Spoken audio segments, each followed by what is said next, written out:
कभी कभी इंसान का सपना उसे ऐसी जगह पहुंचा देता है जहां जाने की उसने कभी कल्पना भी नहीं की होती। ठीक वैसा ही हुआ आयशा के साथ। दिल्ली की एक चुपचाप रहने वाली लेकिन दिल से बेहद जुनूनी 28 साल की लड़की। उसके हाथ में कैमरा सिर्फ एक मशीन नहीं था बल्कि दुनिया को समझने का उसका तरीका था। वो उन जगहों पर जाना चाहती थी जहां इंसान कम, प्रकृति ज्यादा बोलती है। लोगों ने उसे कई बार कहा भी था कि थार रेगिस्तान आसान जगह नहीं है, लेकिन आयशा सपनों को खतरे से नहीं, अनुभव से तौलती थी।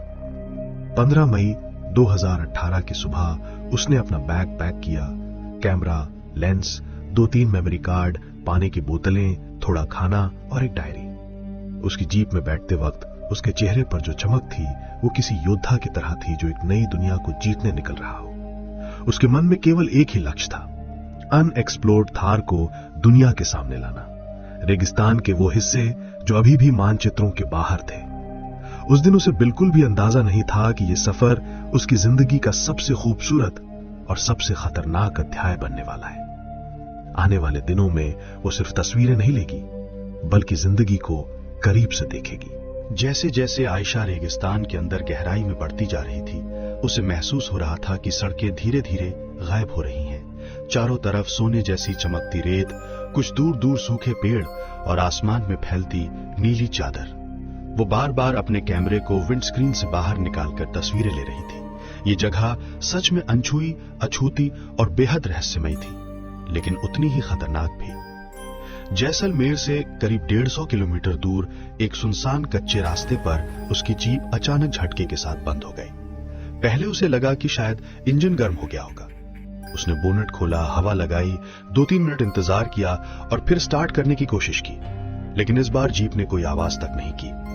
वो मुस्कुराते हुए बोली, चलो थोड़ा वक्त दे देते हैं। लेकिन उसके अंदर हल्की बेचैनी शुरू हो चुकी थी।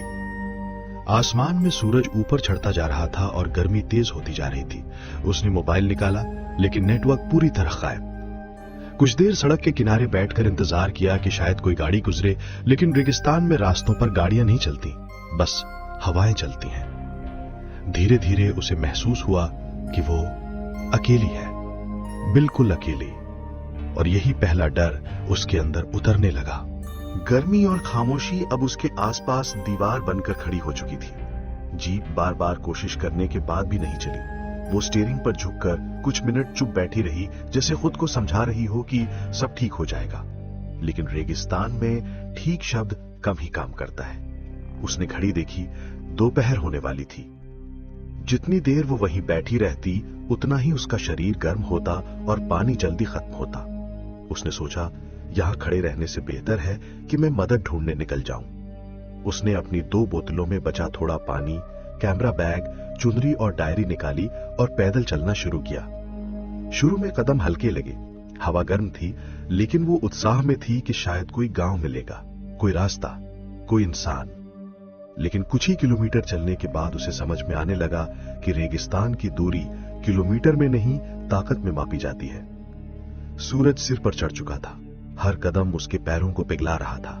फिर भी वो चलती रही, क्योंकि खड़े रहने का मतलब था मौत। उसे अंदाजा नहीं था कि वो रेगिस्तान के उस हिस्से में चली गई है जहां से वापस लौटना आसान नहीं, बल्कि लगभग नामुमकिन होता है।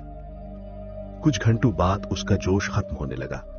रेगिस्तान की गर्मी शहर की गर्मी जैसी नहीं होती। यहां सूरज ऊपर से आग फेंकता है और रेत नीचे से पैर जला देती है। हर 10-15 कदम पर उसके जूते गर्म होने लगते। पसीना सूख चुका था, शरीर में नमी खत्म हो रही थी। पहली बोतल का पानी खत्म हुआ, दूसरी आधी बची थी। उसने थोड़ी थोड़ी घूंट लेकर पानी बचाने की कोशिश की। दोपहर तक उसकी हालत बिगड़ने लगी। उसने अपने कैमरे को गर्दन से बांध रखा था, लेकिन अब वो वजन बोझ जैसा लगने लगा। चारों तरफ सिर्फ रेत, न कोई पेड़, न कोई पहाड़, न कोई आवाज।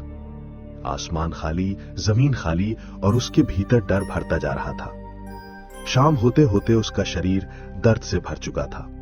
उसे एक छोटी सी ढलान मिली जहां थोड़ी ऊंचाई होने से हवा चल रही थी। वो वहीं बैठ गई।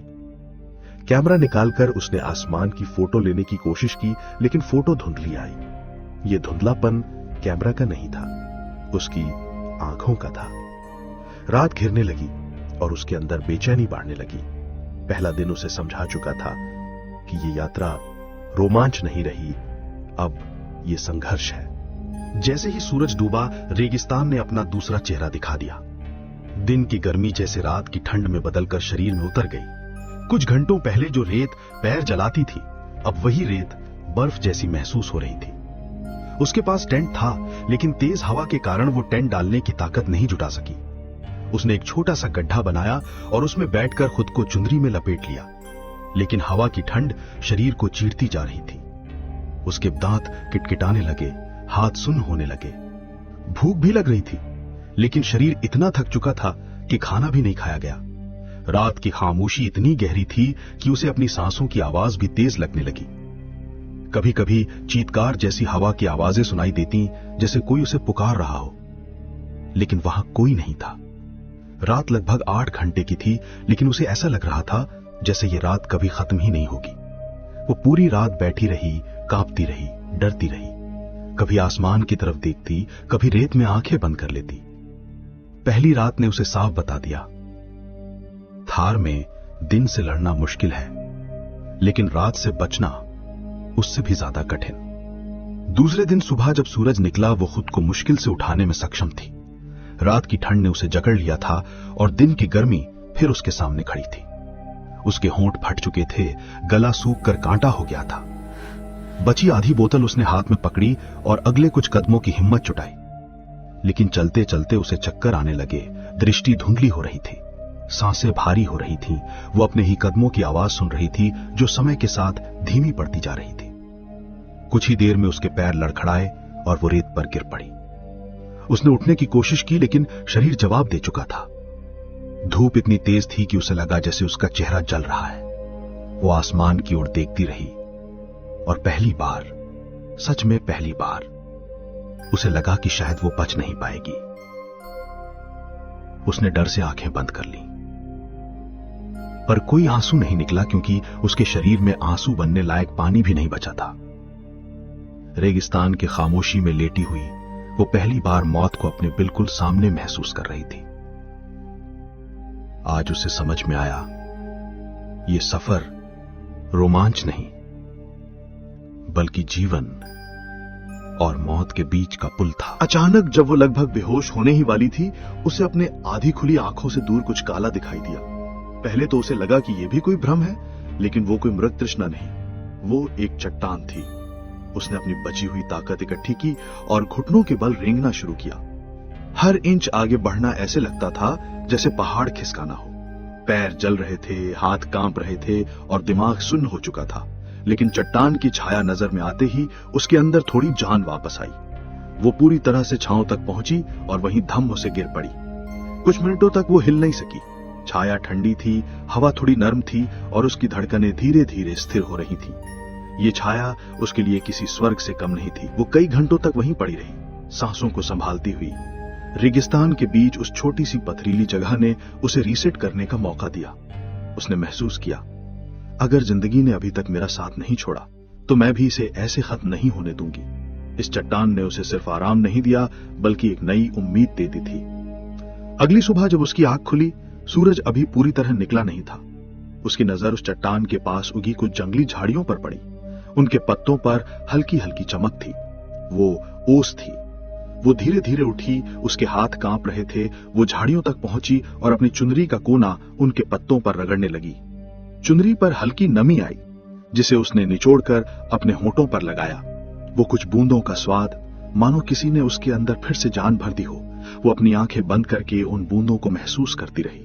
उन बूंदों ने उसे एक बात समझा दी कि जहां रेगिस्तान में मौत हर तरफ है, वहीं कहीं न कहीं जीवन के छोटे संकेत भी मौजूद हैं। बस उन्हें खोजने की हिम्मत चाहिए। यही वो पल था जब उसने अपनी डायरी निकाली, जिसकी हालत अब खराब हो चुकी थी। उसने शेकी हैंडराइटिंग में लिखा, दिन 3, मैं अभी जिंदा हूं। ये शब्द सिर्फ एक नोट नहीं थे, ये एक घोषणा थी, एक वादा था, एक फैसला था। उस क्षण ने उसे समझाया, अब शिकायत करने से कुछ नहीं होगा, अब जीवन के लिए लड़ना पड़ेगा। अब उसने खुद को सिर्फ एक यात्री नहीं, बल्कि एक जीवित रहने वाले के रूप में देखना शुरू किया। वो रेगिस्तान के नियमों को समझने लगी। उसे याद आया कि कैमरे के लेंस से सूरज की रोशनी को केंद्रित करके आग जलाई जा सकती है। घंटों की कोशिश के बाद जब उसने सूखी घास में धुआं उठते देखा, उसकी आंखों में चमक आ गई। धीरे धीरे आग भड़क उठी। उसने अपनी हथेलियां आग के पास रखी। गर्मी नहीं, उसे उम्मीद महसूस हुई। उसने तय किया, दिन में छाया में रहना है, सुबह और शाम को चलना है, धूप में नहीं निकलना है। खाने के लिए उसके पास कुछ नहीं था। वो भूख से कमजोर पड़ रही थी, लेकिन उसने वही किया जो सर्वाइवल ट्रेनिंग में सिखाया जाता है। उसने कीड़े, छोटे टिड्डे और सूखे पत्तों में रहने वाले जीव खोजे और आग में भूना। हर कौर उसे घिन दिलाता था, लेकिन वो जानती थी भूख से हारना मौत के बराबर है। उसका चेहरा अब पहचानने लायक नहीं था। धूप में झुलस चुका, होंठ सूखे, आंखें अंदर धंसी हुई। लेकिन उसकी इच्छा शक्ति धीरे धीरे मजबूत हो रही थी। रेगिस्तान उसे तोड़ रहा था, पर वो हर बार फिर से खड़ी हो रही थी।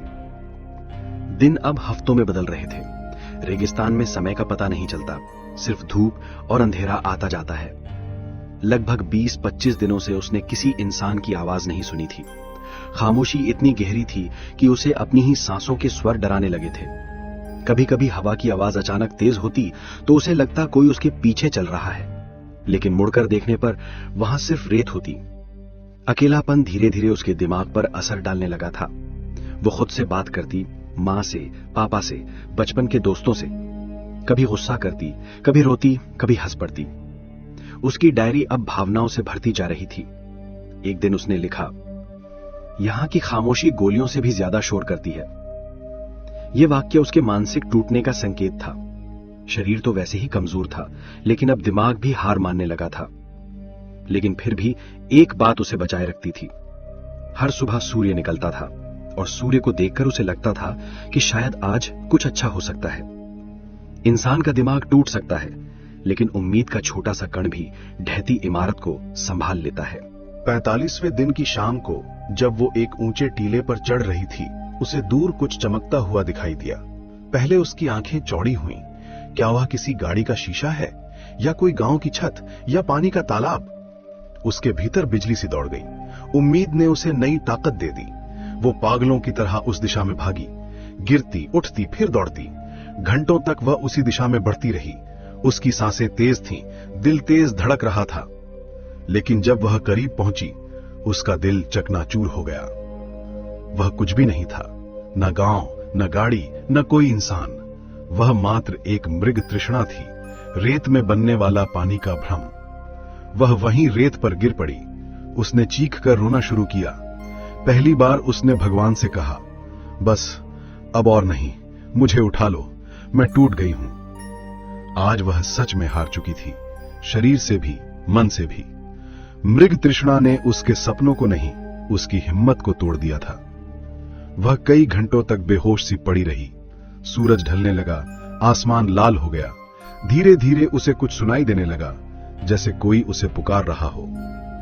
उसे अपनी मां की आवाज महसूस हुई, बेटा, हार तब होती है जब हम कोशिश करना छोड़ देते हैं। यह आवाज सच थी या उसका भ्रम, उसे नहीं पता, लेकिन इस आवाज ने उसकी टूट ठुकी आत्मा में एक चिंगारी जगा दी। जब उसकी आंख खुली, उसने महसूस किया कि सूरज डूबता हुआ कितना खूबसूरत लग रहा है।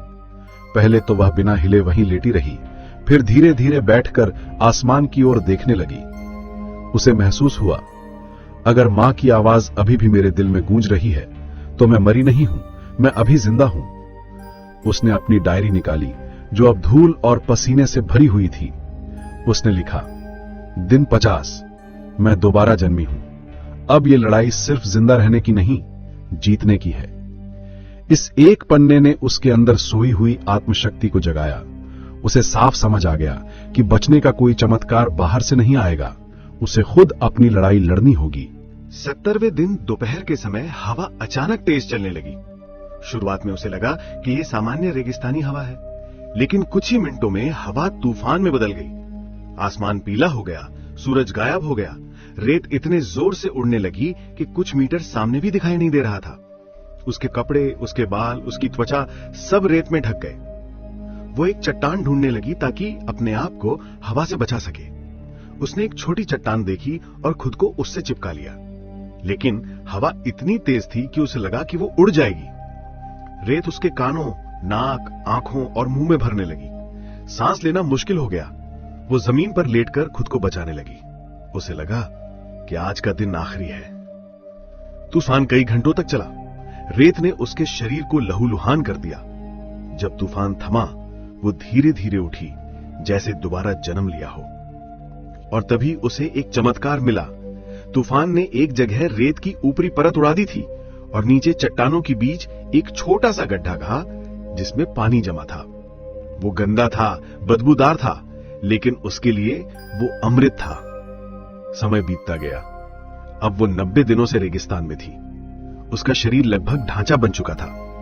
कपड़े फट चुके थे, चेहरा झुलस चुका था और आंखें गड्ढों में धंस चुकी थी। फिर भी वो चलती रही। कभी रुककर आराम करती, कभी छाया ढूंढती, कभी डायरी में कुछ लिखती, जो भी उसके मन में आता। और फिर 90वें दिन सुबह जब वो एक टीले से नीचे उतर रही थी, उसे रेत पर कुछ ताजा निशान दिखाई दिए। उसने घुटनों के बल बैठकर ध्यान से देखा।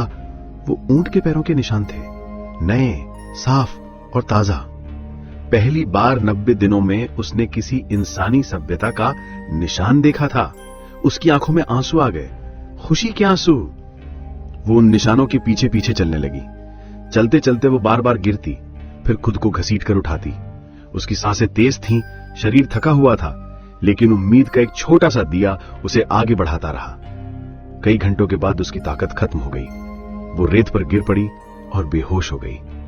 लेकिन इस बार वो मौत नहीं, बल्कि जीवन की ओर गिर रही थी।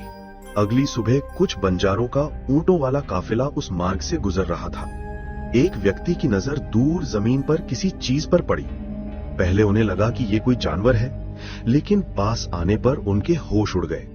वो एक लड़की थी, रेत और धूल से ढकी हुई, सांसें धीमी लेकिन अभी भी जिंदा। उन्होंने तुरंत पानी उसके होंठों पर लगाया। उसका हल्का सा शरीर कांपा। उन्होंने उसे उठाया और ऊंट पर ले जाकर पास के कस्बे के अस्पताल में पहुंचाया। जब आयशा की आंख खुली, उसने सफेद छत, पंखा और बिस्तर देखा। उसे लगा कि ये सपना है। उसने धीमी आवाज में नर्स से पूछा, आज कौन सी तारीख है? नर्स मुस्कुराई और बोली, 14 अगस्त 2018। आयशा की आंखों से पानी बह निकला। 91 दिन, पूरे 91 दिनों तक वो मौत से लड़ती रही और आखिरकार जीत गई थी। उसने परिवार को देखा, मां को गले लगाया और फिर धीरे से कहा, मैं वापस आ गई। कुछ हफ्तों बाद जब वो ठीक हो गई, तो एक इंटरव्यू में उससे पूछा गया कि इन 91 दिनों ने उसे क्या सिखाया। उसने गहरी सांस ली और कहा, हम जिन चीजों को रोज बर्बाद करते हैं, एक गिलास साफ पानी, एक रोटी, अपने परिवार की आवाज, असल में यही सबसे कीमती चीजें हैं। उसने आगे कहा, रेगिस्तान ने मुझे सिखाया कि जीवन का असली मतलब सुकून, रिश्ते और छोटी खुशियों में छिपा है। मैं तस्वीरें लेने गई थी, लेकिन रेगिस्तान ने मुझे जिंदगी की सबसे बड़ी तस्वीर दिखा दी। उसने अपनी डायरी के आखिरी पन्ने पर लिखा, अगर जिंदगी ने तुम्हें गिरा दिया है, तो इसका मतलब है वो चाहती है कि तुम पहले से ज्यादा मजबूत बनो